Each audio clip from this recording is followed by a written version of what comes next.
So thank you for this invitation to speak to the congregation. You have our love and our presence.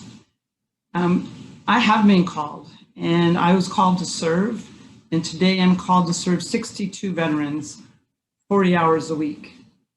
I've had to confront my own fears every day when I go to work, thinking, what if I get exposed? And then God shows me that that's just a fear. I can get tested. I had to be tested again this week. One of our staff was sick with COVID. So it's an ever-present fear, and I have to face it. And I must say I'm getting stronger facing it. I don't know exactly how, but I am. So I can assure you that what I do is not work, it's a mission. And when people ask me what I do for a living, I say I counsel wounded warriors, and the response is often, you're doing God's work. Complete strangers will say that to me. You're doing God's work. It must be so challenging. Well, thank you, and no. I'm a mental health counselor for formerly homeless veterans at an incredible nonprofit, Swords to Plowshares in San Francisco. Incredible, because it was founded in 1974 by Vietnam War veterans who wanted to serve peers who were forgotten, marginalized, and even persecuted by people who didn't go to war. I serve veterans who left body parts in the jungles of Vietnam and younger veterans who left invisible parts of themselves in the deserts of Iraq and Afghanistan. Most of the 400 veterans at Swords to Plowshares houses and hundreds more served on the streets were traumatized beyond war and the military. Most of them, it started at childhood. It's not a challenge to work with these veterans. It's a privilege in every way. And it's service, not work.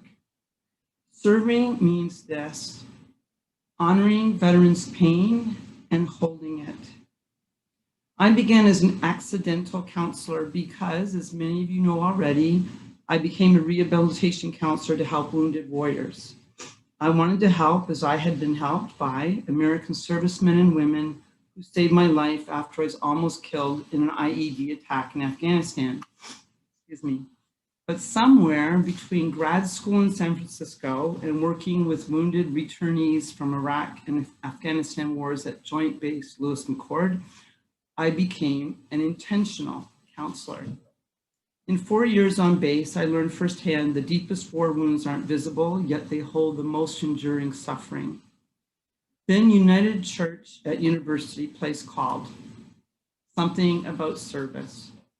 And one Sunday, Pastor Kathy spoke about discipleship. For decades, I didn't take communion, believing I was not a good enough Christian. I took communion here at UCUP, encouraged by Bob and Pat Rudolph, and I reflected long about this newly revealed definition of discipleship. I was raised in the Mennonite church, and I consider myself a follower of Mahatma Gandhi, but it was this church that taught me discipleship was not noble, but necessary. So I trained in a mental health clinic for a year in rural Washington, and I studied more deeply, counseling military couples and families, hoping to heal those invisible wounds of war. And then the beach called. On a 1-week stress leave in San Diego, Hottie turned to me on the beach and said he wanted to return to California.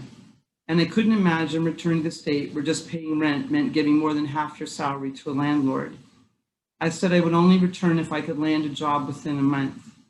I called Swords to Plowshares, and just like that, we left UCUP and our home in DuPont and returned to San Francisco so that I could serve veterans finding their first home after disaster, think of the wildfires, and sometimes decades of homelessness.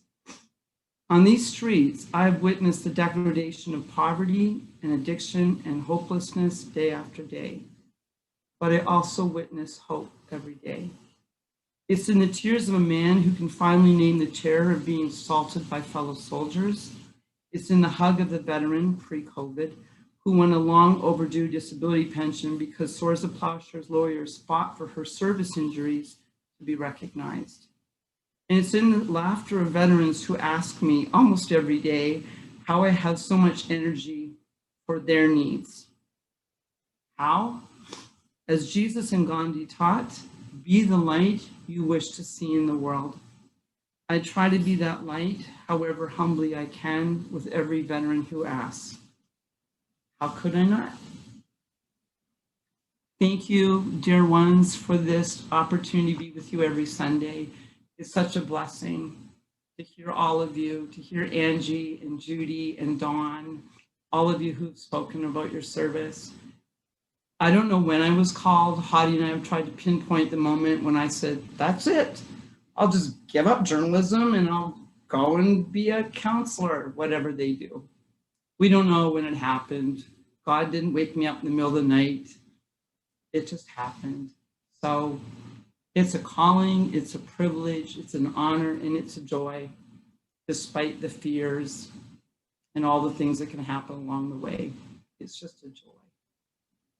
Thank you.